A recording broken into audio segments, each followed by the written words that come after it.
50 रुपए के स्टाम्प पे अदालत ने उनको बाहर भेजा, आज वो वापस ही नहीं आ रहे और वहाँ बैठ के वो पाकिस्तान की बदनामी का बायस बन रहे हैं।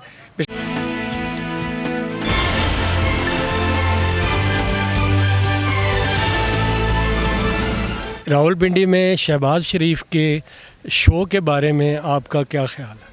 देखें, मैं इसके बारे में ये कहना चाहूँगा कि खसियानी बिली खंबा नोचे वाला उन्होंने काम किया है। उन्होंने एक मैनिपुलेट करके चीज़ें बताई हैं कि हम जीत गए हैं। बेसिकली हुआ ये है कि वो जो खुशी मनाने आए थे वो कंटोनमेंट इलेक्शन के हवाले से थे। उन्होंने ये शो किया कि हम विन कर गए हैं और पूरे पाकिस्तान में हम अब देखा जाए तो जो मुस्लिम लीग नून है या शीन है, पहले तो हमें यही नहीं समझ आ रही कि एक तरफ बयानिया और चल रहा है, एक तरफ बयानिया और चल रहा है। उसकी वजह से जो आपने हाल देखा है यहाँ पर जो शो हुआ है, एक फ्लॉप तरीन शो हुआ है। जो हमारे एक यूसी लेवल के जो हमारे सदर हैं वो इस ऐसे शो कंडक्ट कर लेते हैं। ये मेरे साथ सिटी की नुमाइंदगी खड़ी हुई है मेरी लेफ़्ट टू राइट पे। अगर मैं इनको रैली का कहूँ तो उससे 4 गुना बड़ी रैली ये ले आते हैं। हालांकि ये सिटी की नुमाइंदगी है, मरकज़ी नुमाइंदगी आने के बावजूद वहाँ पर जितना कम क्राउड था और बिल्कुल खामोश क्राउड था, लाइक जिस तरह पेड लोग होते हैं बिरयानी खाने के लिए जो पहले से मशहूर हैं कि खाने के चक्कर में वहाँ पहुँचते हैं, तो उस किस्म का क्राउड था, बिल्कुल धीमा क्राउड था। मैं इसके बारे में यही कहना चाहूँगा कि एक नाकाम तरीन शो था। उस हार को यहाँ ये सेलिब्रेट करने आए थे, जो हार उनको कंटोनमेंट बोर्ड इलेक्शन में उनके मुंह के ऊपर लगी है। और इंशाल्लाह पाकिस्तान तहरीक इंसाफ ने जैसे पूरे पाकिस्तान की जमात बन के दिखाया है इस कंटोनमेंट इलेक्शन में कि उसने बलूचिस्तान में भी सीटें लीं, उसने कराची में भी सीटें लीं, उसने पंजाब में भी ली, उसने KPK में भी सीटें लीं और भरपूर तरीके से पूरे पाकिस्तान में कंटोनमेंट बोर्ड के इलेक्शन में हमारी नुमाइंदगी देखने को मिली। तो ये तो सिर्फ पंजाब के 2 शहरों में जीत के ऐसे खुशियाँ मना रहे हैं, शानियाने बजा रहे हैं।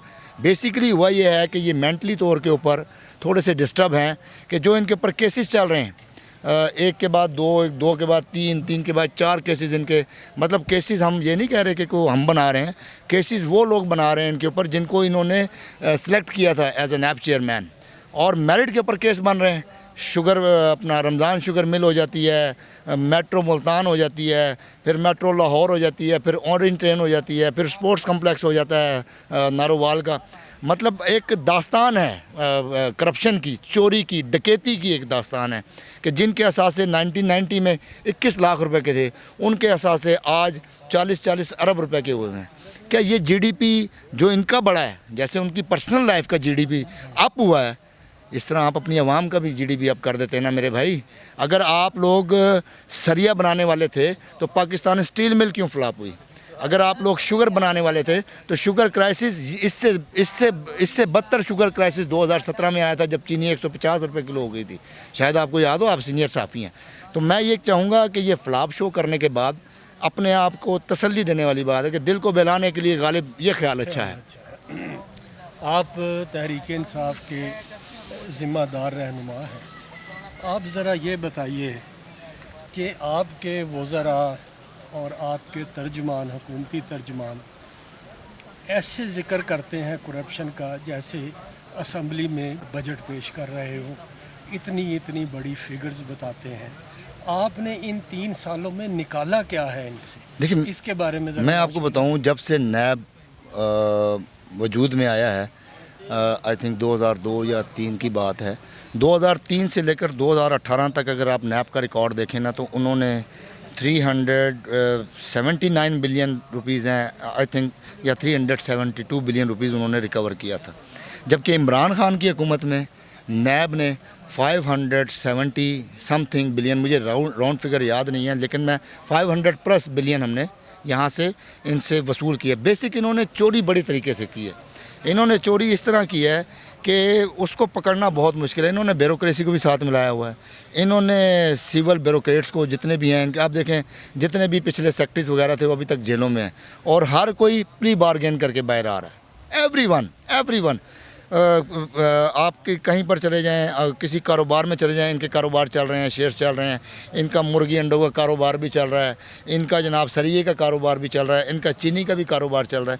बेसिकली हमारे वज़रा बताते हैं, लेकिन हमारा बदकिस्मती से کنڈیمڈ آف کورٹ نہ لگ جائے، میں اس لیے بات نہیں کرتا. بدقسمتی سے ہمارا عدالتی نظام اتنا کمزور ہے کہ یہ لوگ ان کو چکمہ دے کے نکل جاتے ہیں. جیسے میں آپ کو بتاؤں کہ ابھی نواز شریف نے جب باہر جانا تھا، تو جب انہوں نے باہر جانا تھا تو گورنمنٹ آف پاکستان نے کہا کہ 7 ارب روپے کے شورٹی بانڈ بھر کے جائیں گے. یہ عدالت نے کہا نہیں جی یہ مر جائیں گے، ان کی زندگی کی گارنٹی دیں. زندگی کی گارنٹی کون دے سکتا ہے؟ ایک 50 روپے کے اسٹامپ پہ عدالت نے ان کو باہر بھیجا.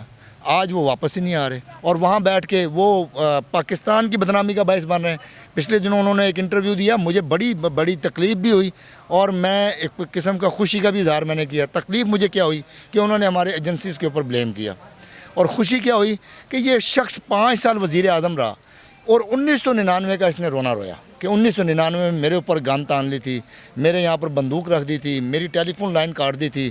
اور خدا کے بندے 2013 میں تو وزیر اعظم تھا، ان کو پکڑتا، ان کو منظر عام پہ لے کے آتا. لیکن کیا تھا، جن لوگوں کو یہ برا کہتے ہیں یہ انہی کے سر پہ چڑھ کے آئے تھے. 1980 میں یہ انہی کے سر پہ چڑھ کے آئے تھے اور ابھی تک انہوں نے وہی وتیرہ رکھا ہوا ہے کہ ایک مارتا ہے دوسرا تھپکی دیتا ہے. اس کا کیا مطلب ہے کہ مریم نواز کا گروپ جو ہے وہ اٹھ کے ہمارے اداروں کو ملائن کرتا ہے. شہباز شریف کہتا ہے جی میں ان کے ساتھ ہوں، اداروں کے ساتھ ہوں. بیسیکلی انہوں نے ایک ٹوپی ڈرامہ بنایا ہوا ہے. ٹوپی ڈرامہ کیا بنایا ہوا ہے کہ جہاں پر لڑائی ہوتی ہے نا، 2 دوست لڑنے کے لیے کہیں پر جاتے ہیں نا، 2 بھائی لڑنے کے لیے جاتے ہیں، وہ کہتے ہیں تو ماری میں بچاؤں گا، ٹھیک ہے نا، تو ماری میں تسلی دوں گا، میں تجھے بھی پرے کروں گا. تو یہ رول یہاں پر چل رہا ہے. ہماری ایجنسیوں کو سمجھنا چاہیے، ہمارے اداروں کو سمجھنا چاہیے کہ یہ سب ٹوپی ڈرامہ کر رہے ہیں. یہ وچوں ایک ہی نے، ہاں یہ وچوں ایک ہی نے مجا دیاں بھیناں ہوندیاں نے، آپس وچ بھیناں نے. تو ماشاءاللہ میں اس کے اوپر آؤٹ آف کانٹینٹ جا کے ایک بات کرنا چاہوں گا کہ کل جو ہے نا وہ ایک اینیورسری بنائی گئی ہے نون لیگ کی طرف سے، جو تنظیم سازی طلال چودھری صاحب نے پچھلے سال کی تھی اور اس کی روایت کو برقرار رکھا گیا. تو کل کچھ ایسی ویڈیوز منظر عام پہ آئی ہیں کہ میں یہاں ذکر نہیں سکتا، سمجھنے والے سمجھ جائیں گے کہ میں کیا بات کر رہا ہوں. تو نون لیگ نے ایک روایت قائم رکھی ہے، لیکن اس کے اندر بہت ہی ایک ایسا پوائنٹ سامنے آ رہا ہے کہ یہ ویڈیو باقاعدہ طور پر نون لیگ کی اس قیادت نے لیک کی ہے جو ایجنسیوں کے خلاف ہے. تحریک انصاف بنیادی طور پہ نوجوانوں کی جماعت ہے.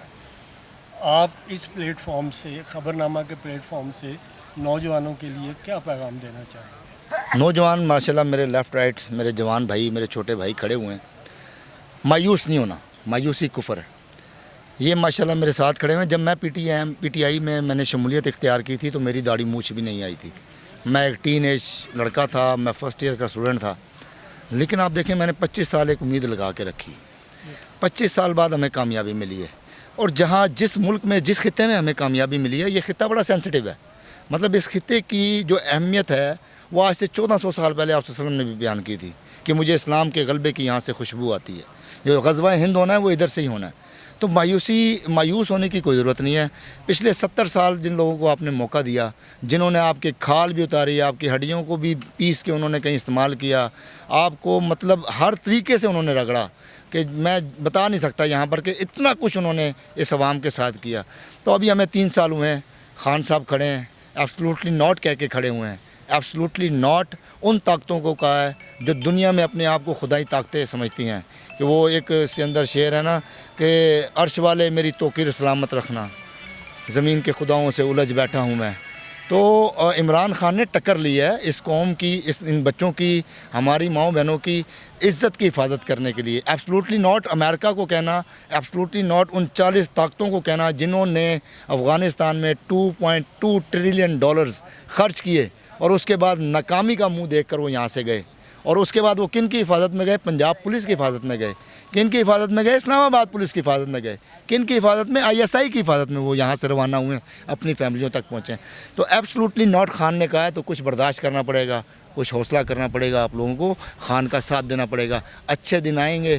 یہ تو انقلاب کے لیے کئی نسلیں قربان کر دی جاتی ہیں. افغانستان کی مثال لے لیں آپ، ان کی 4 نسلیں اس وقت قربان ہو چکی ہیں. 4 نسلیں 1977 جب سے میں نے ہوش سنبھالا افغانستان میں جنگ دیکھ رہا ہوں. تو شکر کریں کہ ہمارے حالات یہاں ٹھیک ہے. اور وہ کن کی وجہ سے ہیں؟ وہ ان ایجنسیوں کی وجہ سے ہیں جن کو آج یہ میاں فیملی کھڑے ہو کے بلیم کرتی ہے کہ انہوں نے اس ملک کا بیڑا غرق کیا. اگر آج یہ نہ ہو تو ملک کی حفاظت نہیں ہو سکتی. تو نوجوانوں کو یہ پیغام میرا ہے کہ خان کے ساتھ کھڑے ہوں، खान के कंधे से कंधा लगा के खड़े हो। इंशाल्लाह इस करप्ट माफिया को हम शिकस्त देंगे और पाकिस्तान दुनिया का अजीम तरीन मुल्क बनेगा इंशाल्लाह। इन्फ्लेशन दुनिया की पूरी दुनिया में इन्फ्लेशन बढ़ी है। एक तो फूड सिक्योरिटी के हवाले से भी दुनिया में खुराक की कमी देखी गई है। कोरोना की वजह से काफ़ी चीज़ें मैनिपुलेट हुई हैं, मल्टीप्लाई हुई हैं, चीज़ें काफ़ी चल रही हैं। लेकिन अगर आप महंगाई की मैं लिस्ट निकालूँ ना, तो मुशर्रफ दौर में डॉलर 55 रुपये का था। अगर मैं महंगाई की लिस्ट निकालूँ तो आटा मुशर्रफ दौर में 4 रुपये किलो था, 5 रुपये किलो था। चीनी 18-20 रुपये किलो थी या 22 रुपये किलो थी। इसी तरह बाकी चीज़ों के रेट ये थे। जब जरदारी साहब आए तो ये 40 पे छोड़ के गए। 100% इजाफा हुआ, 100%। जब ये नवाज़ शरीफ साहब 2017 में माशाल्लाह चीनी 140 रुपये 150 रुपये बिकी है, 200-300% इजाफा हुआ। इन्फ्लेशन बढ़ी है, हमें पता है महंगाई चल रही है, लेकिन हम इसको कंट्रोल करने की कोशिश कर रहे हैं। और इसमें मैं अपनी इंतज़ामिया को कहूँगा, जो हमारी लोकल बेस इंतज़ामिया है, डीसी और एसीस के और मजिस्ट्रेट्स के जो ऑफिस हैं, जो ज़िलाई सतह पे और तहसील सतह पे काम करते हैं, उनको चाहिए इसके ऊपर एक्शन लें, क्योंकि मंडी के रेट में और रिटेल रेट में बहुत फ़र्क होता है। मैं ख़ुद इसका एक्सपेरिमेंट कर चुका हूँ। तो लिहाजा महंगाई इंशाल्लाह भी हम कंट्रोल करेंगे। हम अपने पैरों पर खड़े हो रहे हैं। आपने दुनिया से टक्कर ली हुई है। जब आप दुनिया से टक्कर लेते हैं तो परेशानियाँ आती हैं। ये तो शुक्र करें कि आप 3 वक्त का खाना खा के सो रहे हैं। जिनके लिए दुनिया बनी थी आप वसल्लम के लिए, वो 6-6 दिन अपने पेट पर पत्थर बांध के गुजारा करते थे। उनके कपड़ों को पैबंद लगे होते थे, सहाबा कराम के कपड़ों को पैबंद लगे होते थे। आप अल्लाह का शुक्र अदा करें, आपको ठंडी हवा आती है पंखे से, एसी से, आपको रोशनी मिलती है लाइटों से। तो उस दौर का सोचें उस वक्त क्या था और अब क्या। आप जिसकी उम्मत है उसके नज़रिए पे चलें, अल्लाह के सामने सरसजूद हों। इंशाअल्लाह अल्लाह ने ज़िम्मा लिया है रिज़्क़ का और अल्लाह उसको पूरा करेगा। और मुझे उम्मीद है कि ये मेरा पैगाम जिन लोगों तक पहुँचेगा वो इसके ऊपर अमल करेंगे कि अल्लाह से मांगें, इंशाअल्लाह खुदा ताला आपका रिज़्क़ पूरा करेगा।